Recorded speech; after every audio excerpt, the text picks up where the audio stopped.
ఆడవారితో గొడవ పడచ్చా? పడితే గనక జరిగేటటువంటి ప్రమాదాలు అనేటివి ఏంటనేది మీరు తెలుసుకోవాలి ప్రతి ఒక్కరు. స్త్రీతో ఎవ్వరే గాని వైర్యం అనేది ఎప్పుడు కూడా పెట్టుకోకూడదు. స్త్రీ కంట నిష్కారణంగా ఎవరు కూడా కన్నీరుని కార్పివ్వకూడదు. స్త్రీ జోలికి ఎవ్వరూ వెళ్ళకూడదు. రామాయణంలో సీతాదేవిని అపహరించినందుకు రావణాసుడి గతి ఏమయ్యిందో, అదేవిధంగా మహాభారతంలో ద్రౌపది దేవిని కౌరవులు వారు ఇబ్బంది పెట్టినందువలన వారి గతి ఏమయ్యిందో ప్రతి ఒక్కరూ చూశారు. స్త్రీ ఆదిశక్తి స్వరూపం. స్త్రీని ఎవరే కానీ తెలిసి కానీ తెలియక కానీ స్త్రీతో వైర్యం ఎప్పుడూ పెట్టుకోకూడదు.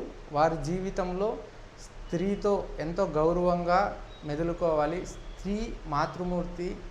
స్త్రీకి మనం గౌరవం ఇవ్వాలి. ఒకరికి జన్మని ప్రసాదించేటటువంటి గొప్ప వరం ఉన్నటువంటి వాళ్ళల్లో స్త్రీకి మాతృత్వం ప్రసాదించేటటువంటి శక్తి ఉంటుంది. వారితో ఎప్పుడే కానీ తెలిసి కానీ తెలియక కానీ వారిని ఇబ్బంది గురి చేయకూడదు. వారితో వైర్యం అనేది తగదు.